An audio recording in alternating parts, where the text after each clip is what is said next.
Hello again, everyone, and welcome to another edition of the Wrestling Weekend Recap, where we talk about the good, the bad, and the latest inside news of what's going on with WWE's Monday Night Raw, Friday Night SmackDown, NXT, and of course, involving the Wednesday Night Wars, AEW Dynamite, with this week the addition of Impact Wrestling and everything else in wrestling that takes place. Along with the one and only Jay, I am Aceman X. And before we begin, I want to mention our disclaimer that everything that we talk about on this episode is precisely and strictly our opinion and does not reflect in any way whatsoever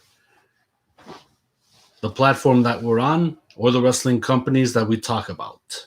Everything is strictly our opinion, and like I said, doesn't necessarily reflect those of the platform or the wrestling companies that we talk about. And now, don't have a cow, man. Before we do get to the news, first things first, we're gonna address. Unfortunately, this past Thursday night, we found out that Tommy Tiny Listener Jr. has passed away. The man who was once known as Zeus back in 1989 with the World Wrestling Federation. He played a gimmick that was, of course, tied with Hulk Hogan for the movie No Holds Barred, and of course for the main event tag team match, if I'm not mistaken, that took place as well that year for SummerSlam. It was Macho King Randy Savage, along with Sherry, with the heavy Zeus in his corner versus Hulk Hogan and Brutus Barber Beefcake. Jade, back then, those were the times where, we enjoyed those wrestling gimmick matches as kids. We grew up watching Hulk Hogan, Macho Man Randy Savage, Ultimate Warrior, the Hart Foundation, the Rockers, you name it. Those were the days where we enjoyed wrestling. And of course, seeing this guy as Zeus, chiseled up. We know that he wasn't much on wrestling moves. He just did what he could, to make up for all of that, muscular fitness and parading it around as Macho King's muscle. Then, of course, later on, he did, TV shows and such. And, we all know him very well as Debo for the Friday trilogy, First Friday, Next Friday, and Friday After Next. But I think he only did two of them. Two Fridays. Two out of the three. So, but still, he goes down as part of that trilogy.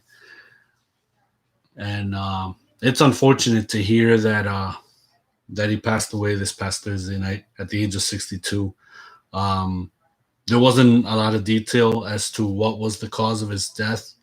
But I heard last that, that he has been dealing with symptoms due to COVID-19. There was no latest report, but those were the rumblings as far as the health of one Tiny Listener Jr. So here at the East Monarch brand, we would like to extend our condolences to the family and friends of Tiny Listener Jr. We will always remember him doing the Zeus gimmick. We will always remember him, watching those Friday movies as Debo. That guy was something else. And I still remember he did that one episode on the Fresh Prince of Bel-Air when Will was betting Carlton that they couldn't make it out of Compton, I guess for one day or 1 week or whatnot, and then Carlton changed and he was like, "Oh, what's up, Prince? How you playing me, Prince?" And all of that, and just getting down with all the guys and jazz and all that, So those were the days. I think right after this show, I'm gonna get on HBO Max and watch that episode just to see Tiny Listener Jr. doing this thing. But yeah, those were some uh, classic stuff that he's been involved with. Um, but yeah, man, it's unfortunate, Jay, to hear about this. It really is.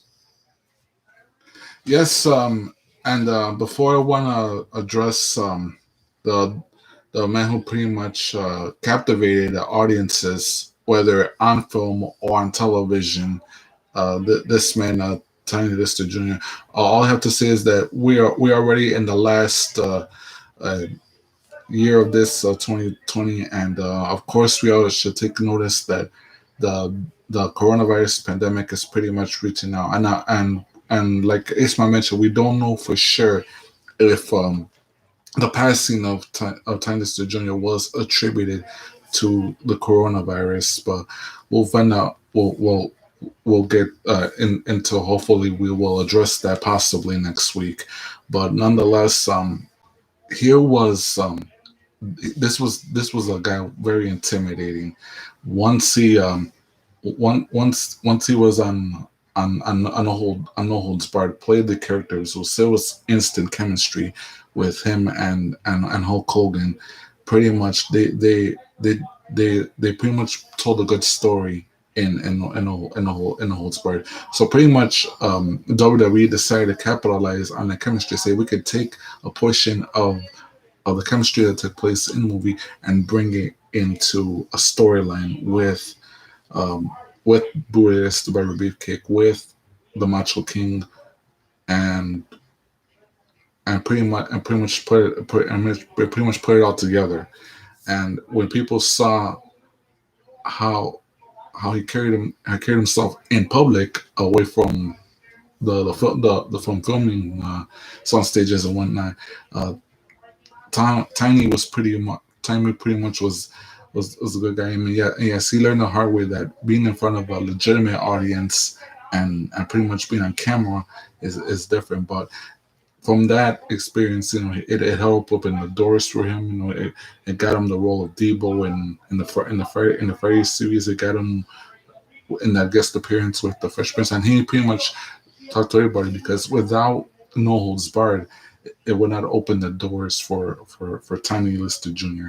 And pretty much all we have to say is now, out of respect for Tiny, is like whether he was in the Fresh Prince, whether he was in Friday, next Friday, and of course No Holds Barred, and of course his participation in SummerSlam that year, he was devoted to give the people a good show.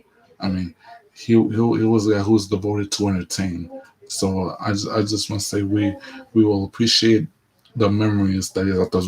Although they're not very much, but still worth remembering. I'm pretty sure Will Smith will remember, and I'm sure Ice Cube will remember him. Several other actors, Chris Tucker, and of course Hulk Hogan. Everybody in the WWE will remember him for and will think of his contributions, and we will never forget him, or we'll always thank him for at least giving us some wonderful memories, be it live, TV, or even in the movies. So let's jump right to what we got to talk about. I want to talk about NXT Takeover War Games that took place this past Sunday. Um, in my opinion, it did pretty well. I liked the matches that I was seeing, especially I was into both War Game matches. Undisputed Era once again. Thank goodness they dominated again against Pat McAfee and company. But I got to give the other guys credit too. They brought everything they had. They brought literally everything that they had to match up to the level and intensity and the brutality that the Undisputed Era was bringing in. It's nothing quite like it. Another War Games match goes down in history, and this one can definitely be looked at in the archives as next to the other matches that the Undisputed Era brought for War Games, as they still continue to hold the fort and just you know make it as best as they can. Probably for one last time, because We still don't know what's going on with the Undisputed Era. Chances are, they might split up for good. I mean, from what we saw in NXT, Kyle O'Reilly was back to business on his own again and aiming for the NXT Championship, knowing how close he was to defeat Finn Balor and getting the shot at it, and only he can feel it, he can taste it, just by bit to get another shot at him. That would definitely be the day that happens. Also, the women's War Games match was incredible to watch as well. But to my surprise, Candice LeRae's team, were the victors of that match. Um, Ember Moon and her team, they brought everything that they had. But, to my stunning surprise, Candice LeRae and her team, they definitely got this one. The triple threat NXT North American Championship. I should have known that Johnny Gargano was going to get it back, but I'm not complaining about that. I mean, the three guys, him, Leon Ruff, Damian Priest, they brought it. Every guy in that match, a level of intensity, was just, off the chain. Having to see that match and seeing these guys perform, it was brilliant. Kudos to all three of them guys for putting on one heck of a match. But once again, Johnny Gargano, now the three-time North American champion. Congratulations, Johnny Gargano. Also, I'm pretty sure there were other matches, but those matches were the ones that were interesting for me. Those were the ones that I wanted to focus on. Oh, and of course, the strap match. The strap match that took place with Dexter Lumis and Cameron Grimes. I did watch that one. Very, very brutal, pretty barbaric. I mean, these guys were giving it back and forth, but Grimes, trying to be a sneaky bastard and, just trying to get one on Dexter Lumis when he's not looking, looking at you with them cold stare eyes, right at you. And that would just discombobulate you, from what you got to do to this guy. And, even I knew at the end Dexter Lumis was going to take this one. So Cameron Grimes, it just wasn't your night. And I really wanted it for Dexter Lumis as well to advance in this strap match. So congratulations to him. That was also an incredible match that I witnessed this past Sunday. Overall, TakeOver War Games went down as another, as another good pay-per-view for 2020. I'm not disappointed with it at all. It was incredible to watch. Especially adding the theme song for the night was Black Sabbath, War Pigs. I was stunned when they added this theme for this year's TakeOver War Games. They should have done it a long time ago, but with the way things were going this year and COVID and all that stuff, they couldn't have put a proper theme for this show, and I'm glad that they finally did it now. Although I prefer the very original song, the very first song that came out. This is like the second version, and you can tell by the way the lyrics have been kind of updated for this one, for this second version that they released, to play for NXT TakeOver War Games. But nonetheless, still War Pigs is a very favorite. It's one of my favorite tracks. Of course, personally, because I was joined by a colleague, a doctor, when I was a dental assistant at the time, and he was telling me about the song War Pigs and what it was all about. So having to hear the lyrics and what it was all about, it made absolute sense. But like I said, great selection, and they couldn't have picked a better audio track for the pay-per-view. So while we're on the subject of NXT, I I'm gonna be really honest. I try to watch that episode twice, right next to Dynamite twice, but for some reason it put me to sleep. Um, the only thing that I can recall was how the show opened up with Finn Balor because hey, you gotta have the champ back on. Also, how all these other guys were coming into play.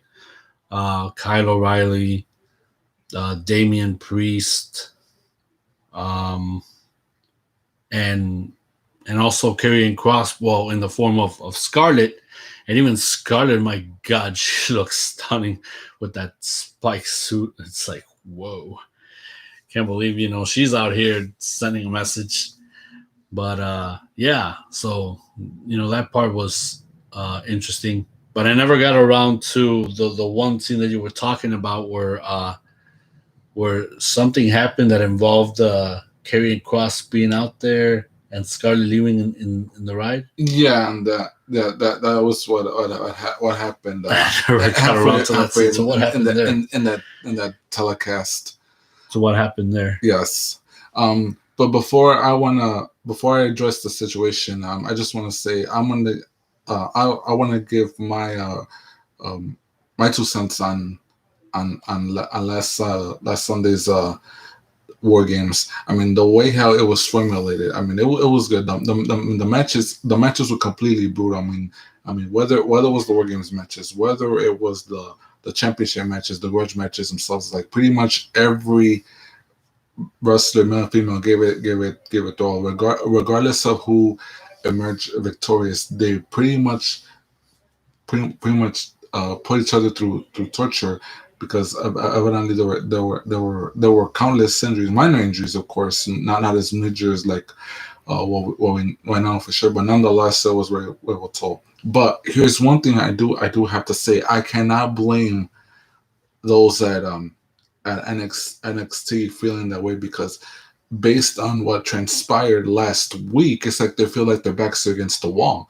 It's like what can we do to stay interesting for the WWE universe? They're feeling the pressure, and it's like for all intents and purposes, they'll be like they cannot let their guard down. They know that once this year is over and it's until next year, but one little miss, one little tidbit, it is like if something is out of place, everything falls apart. And I'm not saying based on what transpired last Wednesday's telecast on NXT. It's just a statement in general, because we all know what transpired last week. It's going to continue on, and they're seeing it firsthand.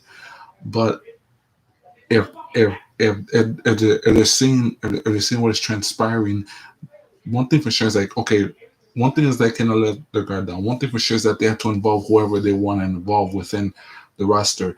But as long as it leads to something plausible for the universe, if you want things going your way, you have to ensure that all the moves you make are the right ones to get the audience directly to you. It's not gonna be an easy thing, because I'm not gonna say, oh yeah, the segment was bad, this bad, and like I saw last Wednesday's NXT telecast with the return of with Karrion Kross and Finn Balor said it's time to get back to business, and it's time for me to defend my championship and everything else. But I know one thing for sure is that there's a very limited.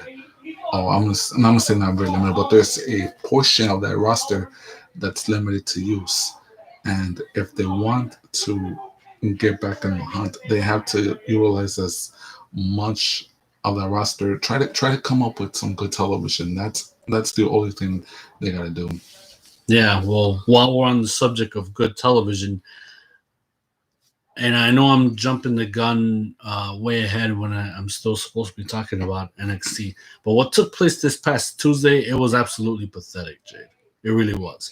Because what happened is supposedly Kenny Omega's going to talk, and that segment was last. So they're pretty much putting me on a show. The reason why I don't watch Impact is because they really got nothing interesting going on. Absolutely nothing. Yeah, I might have seen the machine guns and Motor City Machine Guns. Cool. It was good to watch them, but they really much didn't do anything. And then of course, yeah, you got Eric Young. Yeah, you had Moose, and you had all these other guys. That really didn't interest me for nothing. But then when you had Kenny Omega rambling and all that they've been planning this and that for years and years, you want to win money, you want to win championships, you want to make history. Well, it's been a week, and from these two shows, right after Impact, then you jump onto Dynamite, and they're just talking. So when is the action gonna start? When are we gonna see this big shot Kenny Omega become a because supposedly his gimmick, he's supposed to be a belt collector. What, did you stole that gimmick from Mortal Kombat? Because we got a character named Collector, and he collects whatever the heck he collects, and I'm a Mortal Kombat fan, but I'm barely feeling the flow for 11 Ultimate, but I'm barely getting the gist of it. But it's like, when is this going to begin? All we're getting is talk, talk, talk. When the heck are we going to see action, for Christ's sakes? Is it going to be another week of talk on Impact right next to Dynamite? Quite frankly, that ain't a way to begin something huge that supposedly you guys have been brewing for years. So to me, this compelling television that you guys are trying to bring out, it's nothing but garbage. So I'm not going to DVR Impact this upcoming Tuesday because, quite frankly, I already, before I actually literally watch the Impact show, I already caught the clip on YouTube. Just that segment alone with Kenny Omega being interviewed by Josh Matthews and, of course, along that Don Callis next to him. I just watched that segment alone. And on top of that, they threw in that whole episode for free on YouTube as well. Because you guys are thirsty for numbers, you're thirsty for ratings, because now I'm hearing also that Impact episode along with Dynamite defeated NXT. Bullshit.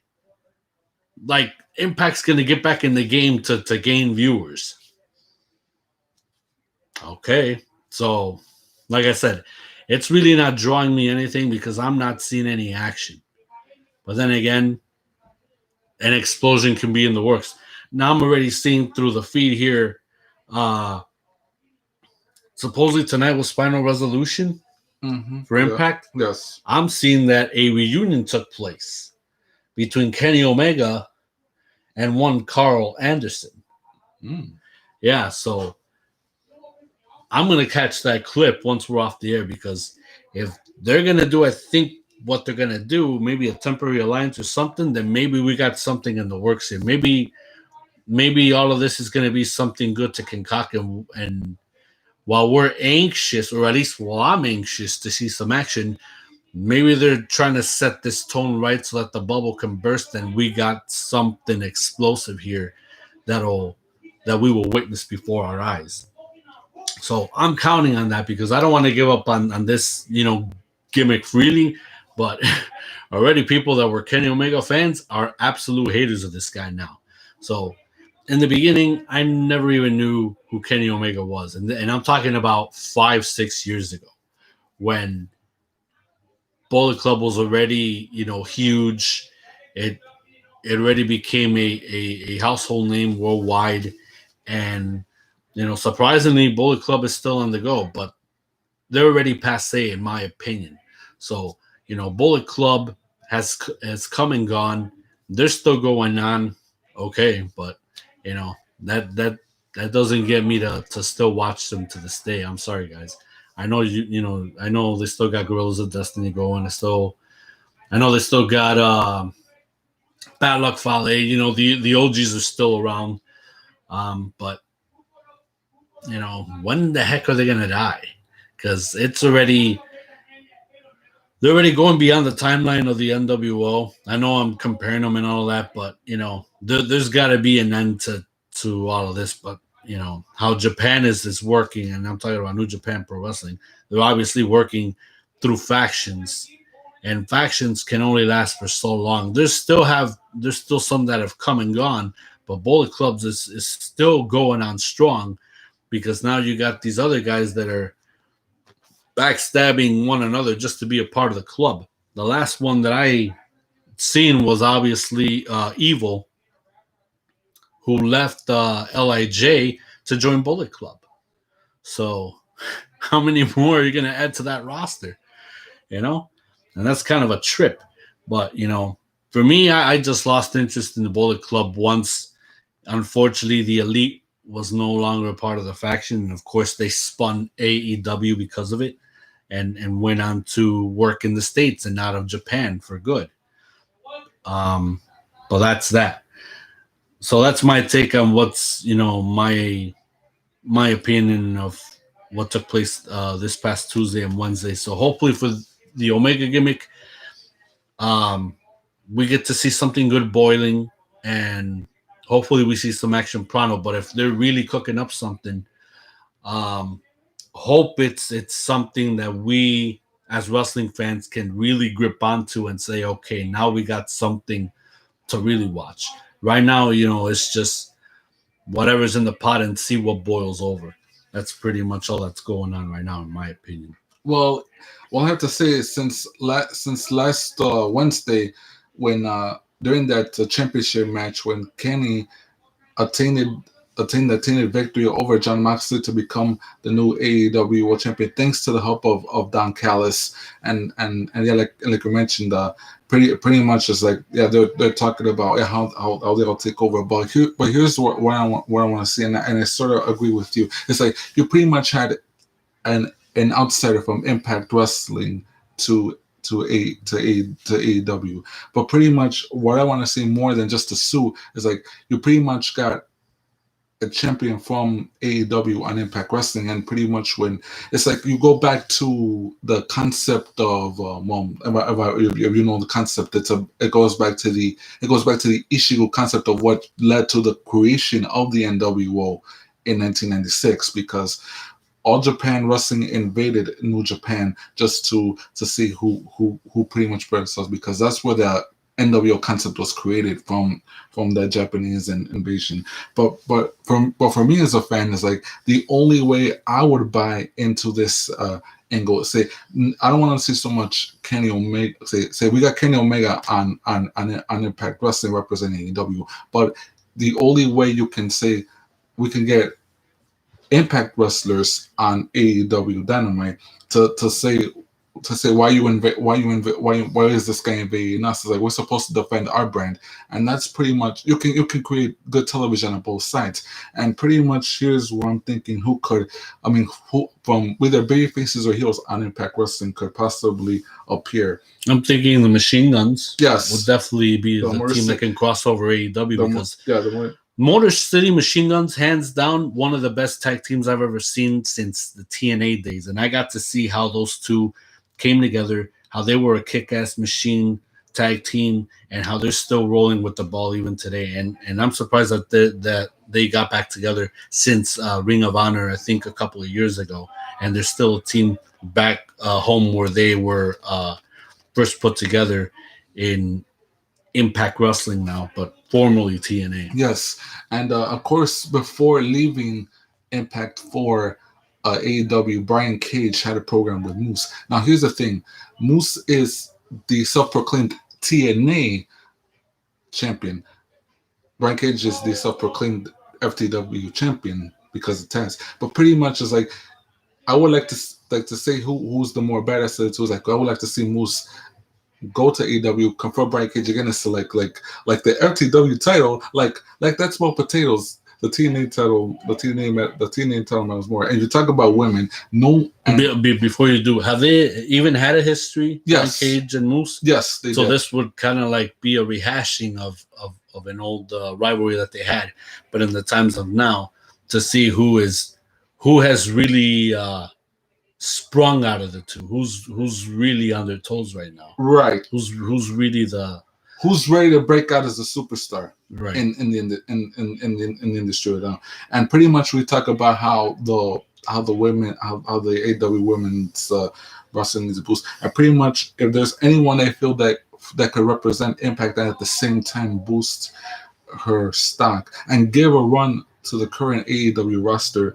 The first time I saw her wrestle was at All In. She was impressive, and she's a stock as nose. And I'm talking about the former TNA Knockout champion Jordan Grace. Jordan Grace, impressive wrestler. Yes. She's right now on Impact Wrestling, but I think her going to AEW to get it on with the likes of Thunder Rosa, her getting along with the likes of Nyla Rose.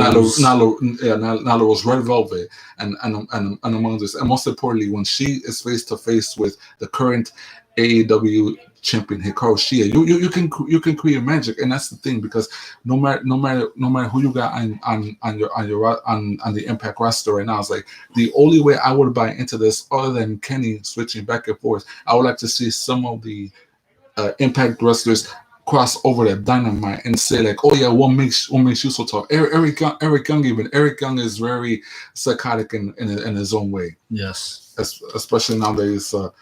It's got a sidekick. If I can get his name very quickly. And he's been an OG since the TNA days.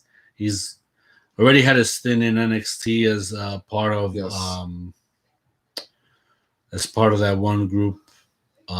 Sanity. Yes. And unfortunately, they shortchanged them, and just pretty much left them twisted in the wind. So that's why he was waiting for his release and go somewhere else. Good thing he went to Impact. He had the Impact Championship, which he deserved, because he deserved being champion. Eric Young, put in his time, and I believe he's championship worthy. And good thing he has cashed in and being champion for as long as he did. But I think he should get the championship back and just show the world what he's all about once again. Yes. So that'll be Eric Young, and that's his partner Joe Doring. This is sidekick, the Texan, and pretty much one more name who I feel should be a great contributor of sorts within this invasion angle. Pretty much he's the most roughest, toughest competitor, and be it wrestling or MMA, and that will be the world's most dangerous man, Ken Shamrock. Ken Shamrock in AEW, that would be magic. It's the point I'm trying to make is, as long as you got certain players, male or female, that can say we can jump over to AEW and say, oh yeah, I pretty much took on the best in Impact Wrestling. Let's see what you got to offer. Then we got something good. We got something good brewing. Well, I was gonna say, Ken Shamrock is an old schooler. He already put in his time. He really doesn't need to prove anything. But if he wants to get his hands on some of these young cats that are in the business trying to make a name for themselves, I think Ken Shamrock can work with some of these guys. Not necessarily in Impact, but also with AEW. I think he could definitely work with some of these guys and put them over. I can see that coming out of Ken Shamrock and helping, the young cats make it in the business. So yeah, it's a possibility that with Ken Shamrock's involvement, if they do go through this angle, magic can definitely happen. So it's just a matter of time to see where everything falls. Moving on, and I know I was supposed to go back to NXT, but just to finish off the angle with NXT, of course, I was impressed with the match with Raquel Gonzalez versus Ember Moon, the one-on-one that they had this past Wednesday. Raquel brought everything that she had. I can see her becoming a star if they stay on her, if they give her, the time that she deserves. She needs to be put out. I believe in her.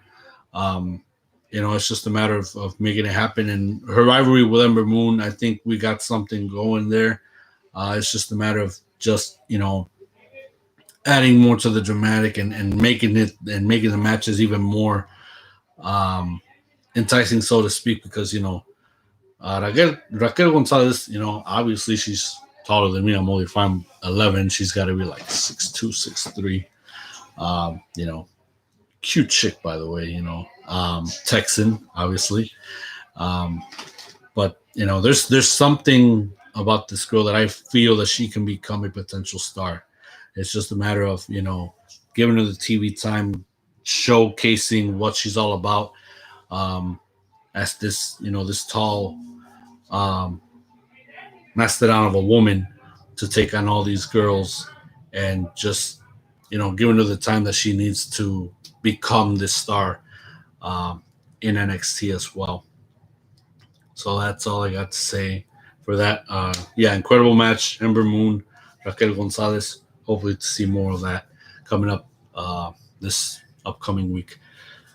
As far as all the latest inside news, what took place in the beginning of this week, and just like I predicted, Jade, um, Becky Lynch and Seth Rollins are finally parents, a baby girl brought into the world. Um, and I predicted it. I predicted it. I know I should have put some money on it, but I didn't because there's nobody to bet with. And probably I would have walked away with. I probably would have bet $1,000, probably, but I know that would only exist in my mind. But yes, Becky Lynch, Seth Rollins, congratulations on being parents. A baby girl already out here on Earth. If I'm correct, I know I'm trying to pronounce this right. It's Roe or Rocks. It's spelled Roux. But if I mispronounced it, I apologize. But yeah, that's the name of this little baby girl that is brought into the world. And Becky Lynch and Seth Rollins are officially parents once again. Congratulations. Um, they brought out a picture of her, but not necessarily of her, but you know, her little bitty hand, and of course, you know, Becky and Seth's hands, you know, touching, you know, the little baby's hand. It was just, you know, uh, something, you know, beautiful and magical. It was just amazing to see. And you know, now the talk is going to be, you know, when is Becky Lynch going to come back? I know she's not going to come back right away, but once 2021 kicks in, we will hear some news of her coming back to the wrestling ring sometime soon. And that's what took place in the beginning uh, of this week. Um, while we're on the subject, speaking of Becky Lynch, and we're moving on to Monday Night Raw. The angle with Orton, uh, the Fiend, Bray Wyatt, and Alexa Bliss. It's still going on pretty good. I'm still gripped onto this whole, you know, who's manipulating who. I'm thinking, you know, this could have been round 2, but now Orton was inviting, you know, Bray Wyatt, not the Fiend, but Bray Wyatt himself to come on and have a match with Randy Orton. It was pretty good, but yes, we all knew that the Fiend was going to pop out somewhere and really let Randy Orton have it and, you know, deliver the mandible claw at the end of that match. It was expected, but I'm not going to say that I was surprised because I wasn't. I was expecting something like that. Still, you know, they got something going. It's not a total waste. I'm just hoping to see something climatic that can, you know, really capitalize on this whole thing being set up for quite some time now. It's not going to happen right away, I know, but as long as they continue with this whole who's manipulating who, I know already the Fiend has got another one on Orton. Now we want to see how Orton's going to capitalize this upcoming Monday, you know, as this story continues. And, of course, you know, coming up for TLC, AJ Styles and Drew McIntyre Um, they're gonna have their match for the WWE Championship, and of course, the Miz being involved, and now Sheamus being involved too, and I was kind of surprised, how they're building things to where Sheamus and Drew McIntyre, you know, it was just a matter of time until they were gonna explode in front of the world, and they did pummel on each other, and then they took it out on a WWE official, and I'm not talking about Adam Pearce. It was Pat Buck that unfortunately got driven through the table. I don't know if they got suspended or what. I haven't heard any talks about that, but still, it's like at the end, it's like they were taking all the pressure off of them, and unfortunately, an official had to take that bite and just was driven in the table, and then that was pretty much it. All I got to Um, say to that is that right now, at this very moment, all eyes are on Drew McIntyre because he is the WWE champion. Since he's got the phenomenal AJ Styles to take on about a week from tomorrow, but he also has to keep in mind that the Miz is out there after because he's got the Money in the Bank briefcase. But one person who cleared, but of course we're talking about who is his friend, and that's Sheamus, and clearly one person who did not buy into Sheamus' story. It's like, oh yeah, I'm still your friend despite everything, and that's the limitless Keith Lee. Keith Lee believes that Sheamus has an ulterior motive. Excuse me, he has an ulterior motive in pursuing pursuing Joe McIntyre, not because he's his friend, but because he has the WWE Championship, and everybody wants to go for the gold. Now, after what took place last Monday on Raw in that backstage clash after the tag match that inexplicably went away and went in favor of Miz and Morrison. So pretty much these two got it on, and all of a sudden, and as mentioned, Pat Buck was trying to intervene and call for peace. Unfortunately, he took the brunt of it all between these two big men. But overall, it's like knowing that we're only about a week away from TLC, what's gonna be for Drew McIntyre is like if he is gonna lose the belt, God forbid. I'm saying God forbid because it's not the time yet since he got the belt back. But God forbid, will it be to AJ Styles since he's this opponent? Will it be to the Miz since he's got the money in the briefcase? But right now, I'm not gonna say it's Sheamus yet because it's gonna take some time. I think Sheamus will not be the champion yet, probably by next year. But for now, Drew's concern is AJ Styles and the Miz. But the point is, with TLC looming, what is Drew gonna do to say okay, oh, regardless if it's AJ Styles, regardless if it's Sheamus, regardless if it's the Miz, all comers will try to go after him and take his WWE title. But he will do everything it takes to retain it this time without no hiccups, no excuses, no nothing. But come Monday, what will be Drew's demeanor possibly? Also, we witnessed another women's tag team match involving the WWE Women's Tag Team Champions Nia Jax and Shayna Baszler going against the Raw Women's Champion Asuka and her newly found friend Lana. Once again, very short, quick, and to the point. And once again, it was Asuka that made the save for the team, pinned Shayna Baszler, and got the win once again. So now, finally, what I've been wanting to see is going to take place this Monday, where one-on-one Nia Jax will go against Lana. So now the thing is, can Lana pull a miracle here? I mean, I want to see that. Nonetheless, can she pull a miracle here and defeat Nia Jax? I know Lana's not really good at wrestling at all, and she may have some spots here and there, but nonetheless, they gotta give something that could be believable, where she can give some hard hits. She's got to bring the big woman down. She's got to do some chop blocks, get some good shots, right in the face. Maybe kicks to the gut, just something physical where it's believed that she's got a plan to defeat this gargantuan who has been putting her through the table already about 9 times. Could have been the 10th in the past 3 weeks, but it didn't happen. But this has got to be the culmination of it all, and I really want to see Lana come out of this as the one outsmarting Nia Jax and having a win over her, and that would really set the explosion, egg on Nia Jax's face, and say, "Oh my God, I can't believe I've been beaten by this nobody who I've been torturing, slapping around, and just making her quit, and nothing.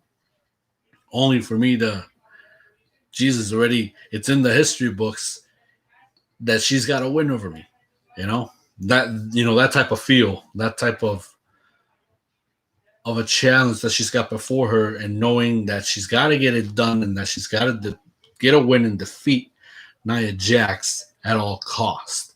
Because at the end of the day, a win is a win, whether the right way or you play dirty just to get the win. It's going to be a win at the end anyway. So that's what I'm hoping to see this Monday, and hopefully this will close the books for good with the history of Nia Jax and Lana. And yes, I also want to point out that because also a week from tomorrow, it is going to be Shayna Baszler and Nia Jax defending the women's tag team matches coincident against the current Raw Women's Champion Asuka and the Ravishi Russia Lana. And like you mentioned, it all stems from next Monday. That's going to be the true test for Lana this Monday night, because obviously she's got she can have the mentality to say, "Oh yeah, I can pretty much try to outwit the irresistible force," but she has to develop some kind of physical strength. I mean, some sort of physical endurance. Can she mount an offense against Nia Jax? Because from what we saw, well, pretty much before Survivor Series, ever since the Women's Survivor Series match, pretty much little by little, Lana is coming out of a shell. But pretty much in order for her to be taken as a legitimate competitor, and I'm saying as a legitimate competitor, I'm not saying she's not a legitimate competitor. I mean, she is a competitor, but not as a legitimate competitor compared to all the other women on the main roster, be it Raw or SmackDown. When she wants to be taken as a legitimate competitor, she really has to show something different. Like she's gotta say like, "Oh yeah, I can pretty much do some kicks in the back. I can do some kicks in the back of the leg. I could pretty much do like a neck breaker, like from the corner and something like that." But it all takes physical endurance. If I were her right now, it's like I pretty much spend.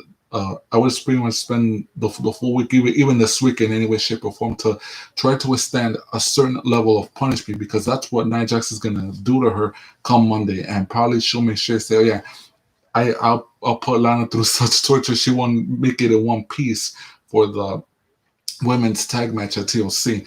If Lana can, in any way, shape, or form, endure herself to such torture, to such punishment, I think she can endure the wrath of the irresistible force. Pulling off a win. I'm gonna be honest. That's the odds are 60-1, and I say 61 because I too want to see Lana pull it off. But if she really wants to pull it off, she has to go through rigorous training and pretty much say, I did this, I did all the exercise, all the ring training, and find a way to incorporate as much arsenal as she can. That way, come Monday night, and possibly come TLC next 1 week from tomorrow night, hopefully things start to better for her. Of course, ending this part of talking about Monday Night Raw, Ricochet and Retribution, obviously, they still got something going, but, at this point, I'm already getting my hopes up, about Retribution being, these, being these mid-carders and doing something grand, but at the end, they really got nothing going on. So, I'm pretty much giving up on that.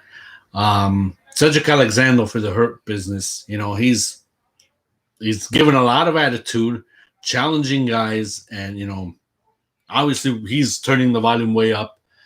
Keep at it.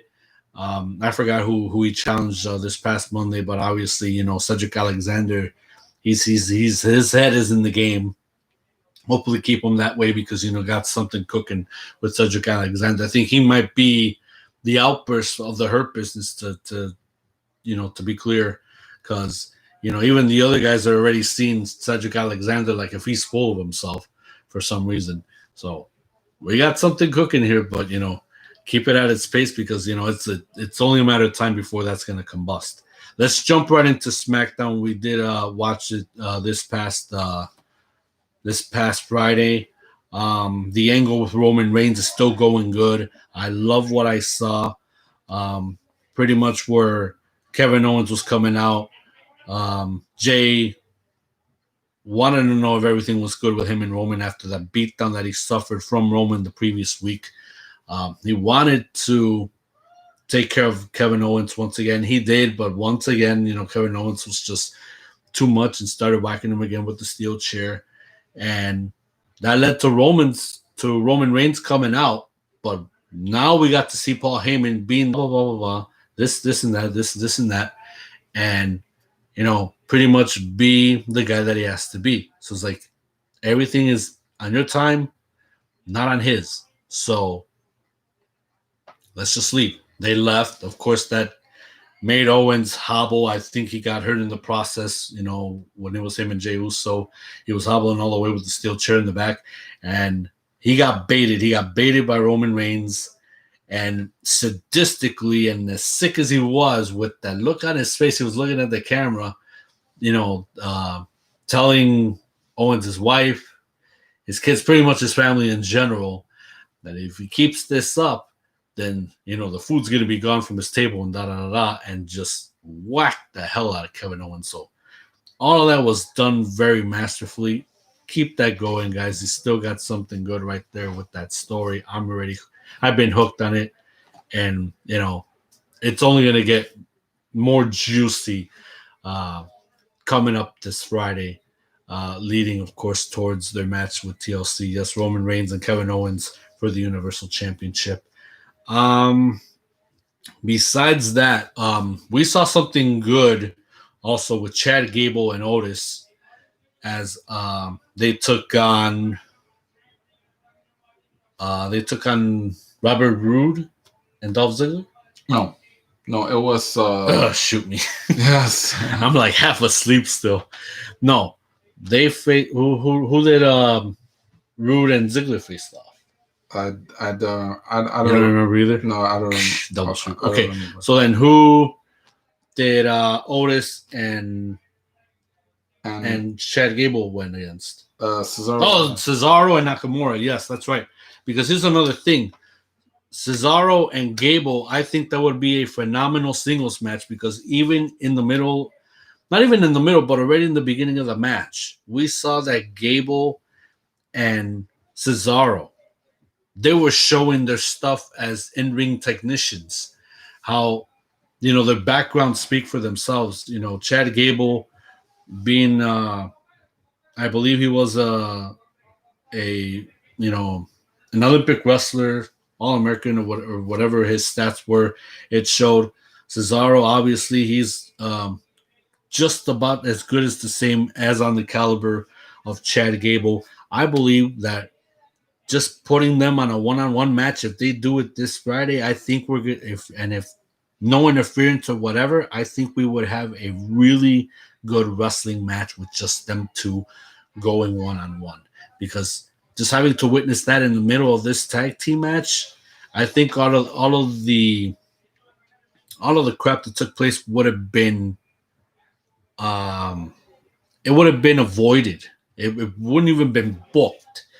But just from that tidbit that we saw, I think we got something good here. And if WWE and its creative can capitalize on that, then they would book a one-on-one match for for next week's SmackDown. If not that, then at least for TLC. I think that would be a very good match. Cesaro and Chad Gable. Although at the very end, Chad Gable was doing the thing of, oh, you should have tagged me. You should have finished the match. Kind of doing a reverse psychology, as part of the Alpha Academy training. I get that. But still, it's like, okay, lesson learned. Let's see if he learned the lesson. I don't know if they're gonna probably do a repeat of what happened this past Friday, or maybe they're gonna do a rematch with these four, or maybe just go the one-on-one. But still, I'd rather see the one-on-one than to do a rematch, to be honest, because like I said, they got something here that is boiling, and it's it should be something magical. It should be something that I believe would be an epic encounter right there between Cesaro and Chad Gable. Hopefully, we'll see that coming up in the future. What else? I think that's pretty much all that caught our interest, to be honest.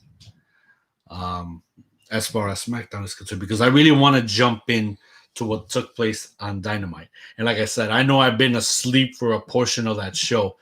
The only thing that really caught my interest was Sting coming out. And, of course, Cody was going to talk.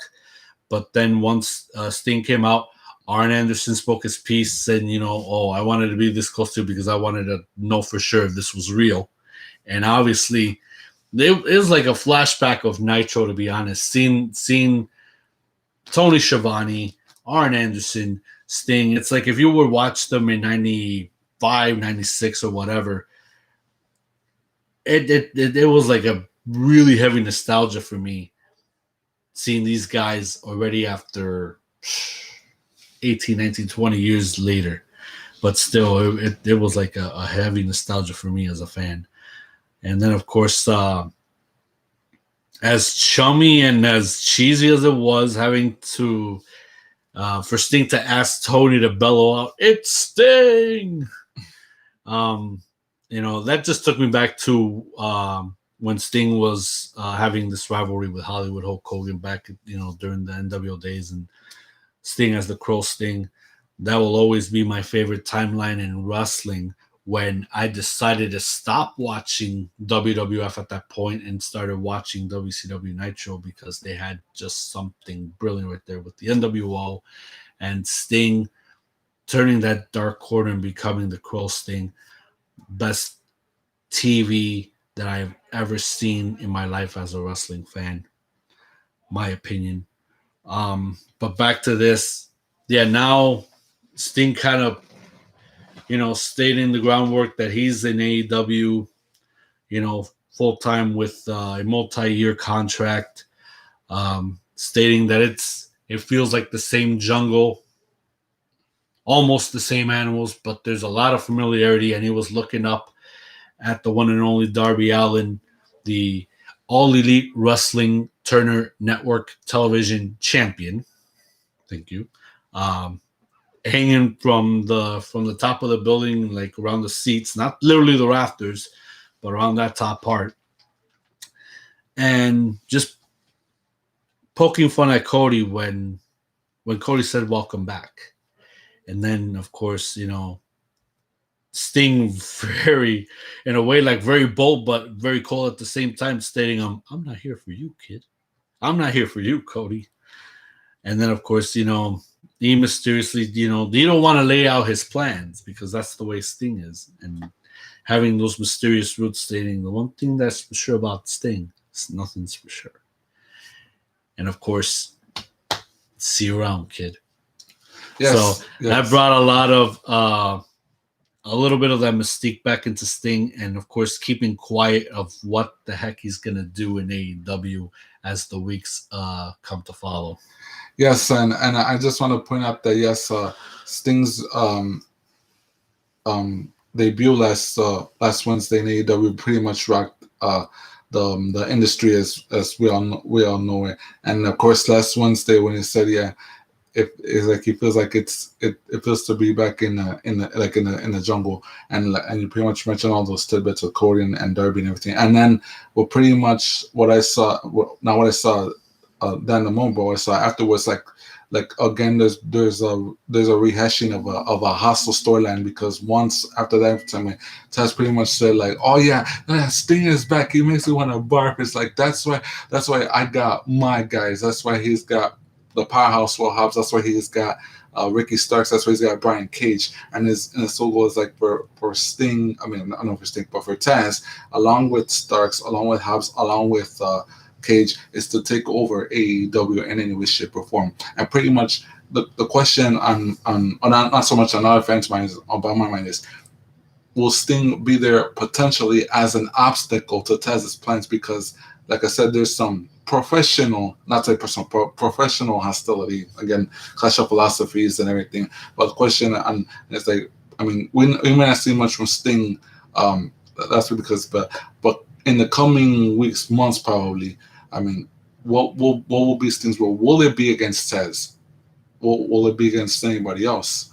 We'll hopefully find out within the coming time.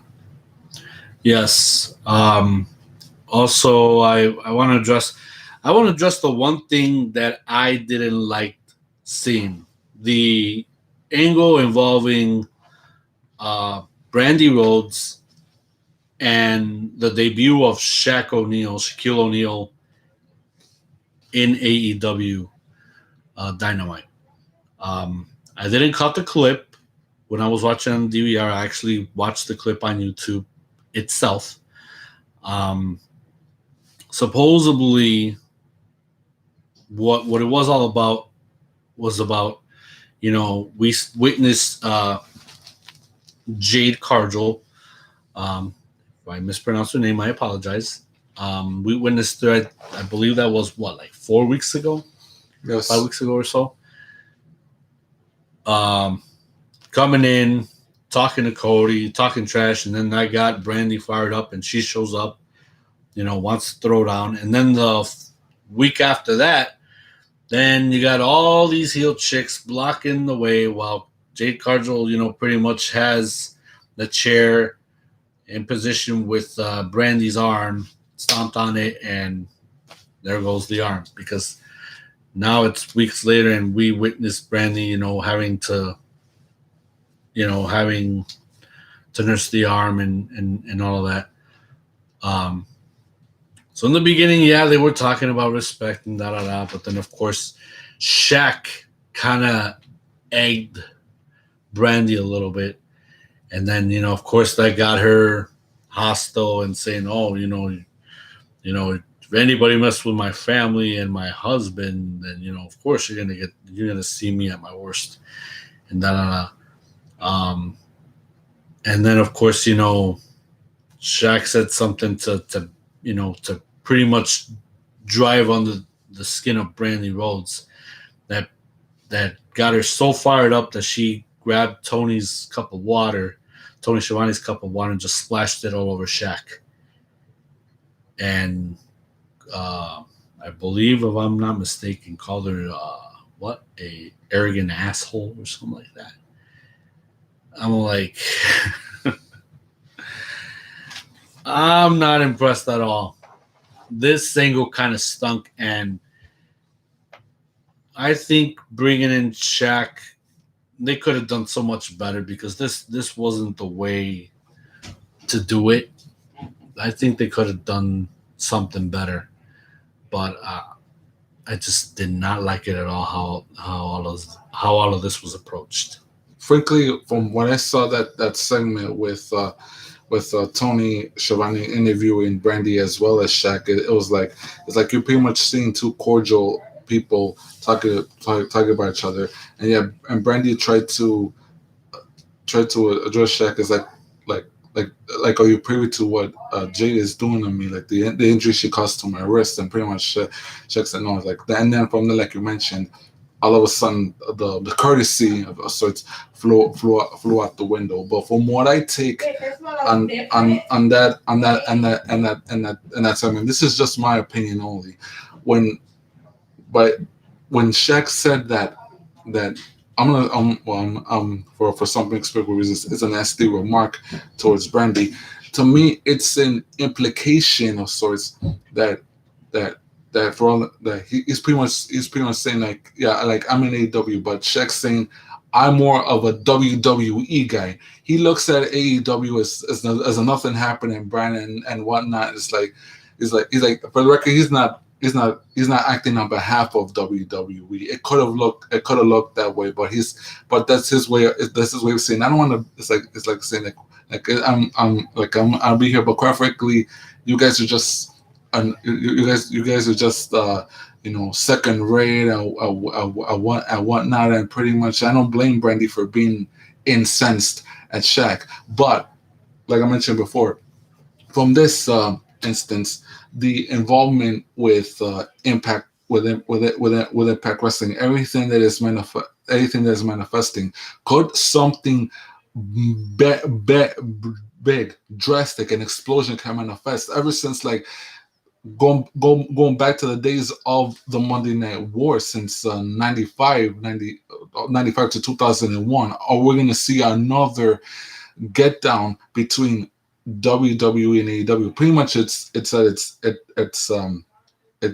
pretty much on the download for the moment. But ever since the involvement with Impact, and now after this interview with Shaq, and Shaq making that derogatory remark, which in a way is implicated at Brandy, at Cody, and in some indirect way at AEW because he is loyal. Catch the quotation marks, loyal to WWE. But from that instance, and from one of the instances that we're going to see, but prior to this year ending and then to the new year beginning, could something massive, could the rivalry between AEW and WWE will brew like back in the days, like WWE took on WCW? Well, I guess we'll see how everything boils over. Also, another thing that I want to address, the ultimatum angle with the Inner Circle. You know how I mentioned last week that they got to keep this group together. Obviously, they did that. Of course, I didn't cut it on my DVR, but I had to watch that segment on YouTube by itself. From what I saw and what I'm impressed with that angle is the fact that Ortiz became the conscience of the group and just started analyzing what everybody's values and strengths are as individuals and how collectively they are one badass group that should not be messed with. So I love the fact that Ortiz spoke up, for the group, but of course pointed out, the strengths and flaws from one MJF, of course. Santana wasn't there because I found out that unfortunately the reason why he wasn't there, not for what Jericho said, whatever reason he stated that Santana wasn't there, but the real reason why Santana wasn't there is because unfortunately there was a death in his family. His stepdad passed away. So that's why Santana was not present at the show. My condolences to Santana for such major loss. We're with you on that here at the East Mount Oregon brand. Hopefully we'll see you soon on TV. But back to this angle. Obviously, things were getting clear. Jericho was pointing out that, there has to be a tough, close-knit group for them to actually operate together. Obviously, the issues were driven between Sammy and MJF. And MJF was given, of course, these BS lies and stuff like that to cover his own ass. But, that's him. That's his heelish MJF style. Sammy, of course, he spoke from the heart. He don't believe it. It's all BS in his mind. But, of course, Jericho, and not just Jericho, but Ortiz saying, hey, MJF, Wardlow, Excuse me. they're a part of us. Shake his hand. And it's like we didn't want him in the group, but that's Jericho's decision. We gotta pretty much put up with it. Just shake his hand. And Sammy stated that if anything else happens, that he is gonna quit the inner circle. If that does happen, hey, cool. Because I believe Sammy Guevara, he is too damn good to be on his own, and he could definitely be the superstar that he needs to be. Because even like once Matt Hardy stated, he don't need the inner circle. Sammy Guevara doesn't need to be in the inner circle. He could be a breakout star on his own. And I truly believe that 100% because Sammy Guevara is that gifted of a talent and the athlete that he is. So they shook hands on it, but then of course, then it went to the big guys, Wardlow and Jake Hager, who have been staring each other already for what 2-3 months, weeks, and it's like, okay, why is this guy staring at me? Me, you're the one who's staring at me, and it's like, yeah, that creeps me out.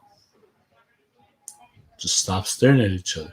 But then it's really kind of hard because the feeling, that energy that's being driven there is okay. You got two massive guys. Who's the one that is the stand up and kick ass guy from this group? So we know that Jake Hager, we seen him in WWE and what he did. Now Jake Hager, a wrestler / MMA fighter, he's got a future ahead of him, a really good one. Wardlow, he's just barely beginning, but he is one heck of a muscular guy that shouldn't be screwed around with. It'll only be a matter of time before he gets an opportunity and become a star in AEW as well. So they're just going to have to work it out and be as one together. Even I would like to see them two pair up and go against everybody in AEW in the tag division, or if anyone else gets paired to go against this dude, because for me that'll be a formidable team nonetheless. But once again, and it's a good thing, Inner Circle still staying together. So that is very good, and hopefully we'll see something more sprucing up with the Inner Circle this upcoming Wednesday. Another good match with the Young Bucks and Hybrid 2. They're just kicking ass like they should. TH2 they got that opportunity to show the Bucks what they are, but the Young Bucks, of course, they're proving to everybody why they're that kick-ass tag team of the decade and why they are the best of what they do as the best tag team in the world. Also, MJF's match against Orange Cassidy for the ring. I seen it on clips. They had it pretty good, and of course, it took for Miro to pop out and to deck Cassidy and MJF keeping the ring. Yeah, that was bound to happen. And pretty much that's all I can recall. I mean, it sucked ass that probably I just felt sleepy, but I couldn't catch the rest of the show. But like the segments that I had to watch, I literally had to watch just to stake my piece on what I think of those angles. Honestly, I thought that the Freshly Squeezed would become the new Diamond ring bearer in AEW. Yeah, that's what I thought. That was going to happen too. And unfortunately, it didn't went that. It was a good match. Both MJF and Orange Cassidy gave it to her. But the thing about that match was that with the best friends on the outside and the Inner Circle on the other, basically they were outnumbered. But the Inner Circle, since they pretty much mended broken fences and not let egos get in the way, they pretty much say it's in our best interest to ensure MJF is still have the ring. But pretty much all of a sudden there were some wrestlers that are also getting sick and tired of the Inner Circle, like Brandon Cutler and Lee Johnson and whoever. They pretty much align themselves with Orange and the Best Friends, it pretty much just combusted. I mean, with the inner circle, with the Best Friends and their allies on the outside, it was complete bedlam, total havoc on the outside, and during the fray, it was right there where Miro and Kip Sabian saw an open window. They capitalized on it and made Orange Cassidy pay, and therefore that is why MJF retained the ring. But because of what transpired last Wednesday on Dynamite, the Best Friends say, okay, enough of the games. Kip, Miro, you are on our radar. We can't wait to get a piece of you. So, if there's a tag team match set up for Dynamite next week involving those four? At the moment. I don't know if they have it set up for next Wednesday, but I don't think we should. This year's not going to settle until Kip and Miro get it on with the Best Friends. I think I got a good feeling that match is going to get booked, because that part needs to get settled with those four Best Friends, Miro and Kip Sabian. That issue's got to get settled. So hopefully we do see that. So now we're going to jump to two interesting stories as far as latest news that has taken place since yesterday. So it turns out there's a story going on right now that Vince McMahon has blown a gasket with all the big guys within the brands that are likely to get hurt or hurt others. So I'm going to get into the story. So it states, Vince wants interesting big guys to get more training. Earlier that day, it was reported that Vince McMahon was said to be mad about how some of the big men on the main roster work. Vince has ordered them to 2 days a week classes instructed by Adam Pearce and Drew Gulak. We now have more info on who those big men are. So according to Mike Johnson, a PW Insider, Johnson reports that he can confirm those big men are Otis, Keith Lee, Dabba-Kato, Dio Madden, and AJ Styles' bodyguard, Omos, among possible others.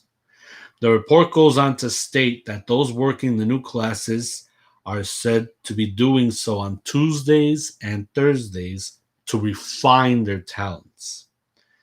Keith Lee being on this list is a very interesting one, as we have heard this comes after a few of his dives in the last few matches were questioned by McMahon as to why he needs to be doing them. If you remember in the triple threat match a few weeks back, Lee did a flip dive onto Styles and Riddle where the back of his head hit the edge of the ring. Yeah, I remember that. And of course, it's this, if they hear anything further on Vince ordering these guys to take classes, and what could it mean for Keith Lee and Otis, specifically since they're on the main roster for those shows, Raw and SmackDown, then of course, they'll provide with updates. But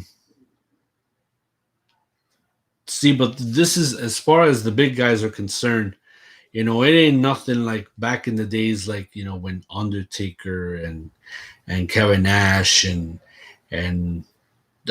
Sid Vicious and, those big guys where, they're all about, power and they can display a little of other moves and such. Now the big guys of today, they're not all exactly like the big guys of before, In my opinion, Keith Lee is a marvel. Keith Lee can do some outlandish things that I never thought that a big guy can do. Same thing with Otis. These are two different guys that can definitely just go that extra mile and just do some incredible stuff. That I really believe in. I have witnessed it, and still these guys get me to do a what and a wow and like whoa, that type of reaction. We've seen Dabba-Kato in Underground, but we haven't seen him do a match for Raw yet. I'm pretty sure they got nothing for him. So that's why they're not even bringing him in yet. I don't recall who Dio Madden is. I don't know if he's one of the. I think he's one of the guys for Retribution. I could be mistaken. I'm not sure. Of course, almost we haven't seen almost do anything at all. So, but maybe there's gonna come a point in time within the angle of him and AJ Styles and whoever is incorporated that there may be a point down along the line where he's gonna have to get involved and get physical, and that way, they're gonna have him do some moves in the process. If anything hasn't been done, earlier or the previous 3 or 4 weeks that we've seen almost being with AJ Styles. So that's for that story, and I'm surprised, even Vince can still blow out a gasket over something like that. But yeah, I can understand, guys getting hurt, being on the shelf. That's been still going on already for numerous months now, and not just in WWE but also with AEW. Their guys are getting hurt and they're off on the shelf too, and trying to either recuperate at home or get surgeries and recuperate at home, or just taking some time off and they come back when they're ready, and vice versa. The other story I want to jump into to conclude this program, NXT is going to have another brand, and it's going to happen in India, and it might take place next year in 2021. So there were rumors about that, about having another brand of NXT, and India was the one place where to have it. But those were rumors at the time. So I guess now it seems like it's going to be certain for sure, as I'm getting into the story. And it states, WWE kicking off phase 2 of local globalization. A few years back, Triple H stated that he wanted to start global localization with NXT. That means having NXT brands in different parts of the world. WWE has started that with NXT UK, and now it looks like the next NXT regional brand is coming next year. According to John Pollock of Post Wrestling and Brandon Thirst of WrestleNomics, they report that WWE is looking to start NXT India in 2021. Multiple sources have also stated that filming could start as early as January. The report goes on to state that the brand could start off just like NXT UK did when WWE held the UK title tournament. As of several weeks ago, the plan was to do an 8-man single elimination tournament to kick off the brand. The current plan is for the show to air locally on television in India and then also released digitally on the WWE network. So it seems certain. But now the question is, how much talent is NXT India gonna have?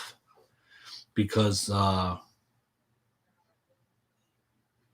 we can only imagine the numbers of men and women that want to be a part of this thing and want to skyrocket and help skyrocket NXT India to a whole other plateau, because WWE wants to set up these these NXT groups from different parts of the world.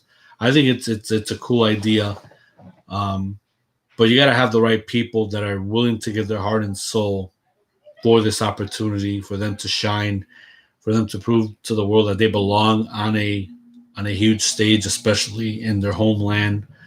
I think India will definitely benefit to have both men and women be a part of it. It all depends on what is the direction and where they want to go above all else, because in the business it can only get so brutal to get in, but of course it'll only take hard work, um, total absolute dedication, and never giving up on that dream to be a WWE superstar, especially if you're in that side of the country where there's so many grounds to walk on, and you're only living a certain lifestyle to certain rules and things of that nature, and obviously you're trying to better yourself as a human being, and just want to be this breakout individual to be successful in life, and that's understandable. Hopefully NXT India becomes um, another item for the WWE to, of course, for it to be successful, and pretty much just have another, um, pretty much to have another chapter of NXT that'll definitely make it to the big time, and get to witness, those future superstars that are going to be on the rise, uh, hopefully upcoming the following year of 2021. Well, ladies and gentlemen, that does it for us here for this episode of Wrestling Weekend Recap. We want to thank you very much for joining us. For the one and only Jade, I am Aceman X. Hopefully, we get to see you guys next Saturday. Thank you very much for tuning in once again. The comments of the Sting video are still going strong after the 1 week of debut in AEW. Still hearing all of those awesome comments, still reading them, liking them, and keep that going, guys, because us as wrestling fans, we just never get enough of the old stuff, and as we're still seeing these guys living long and prospering the way they should, it's just taking us back to those epic days of yore, if you can get my drift. But nonetheless, thank you very much once again for joining us. As usual, stay safe, mask up, and just be safe out there. Enjoy your Saturday night.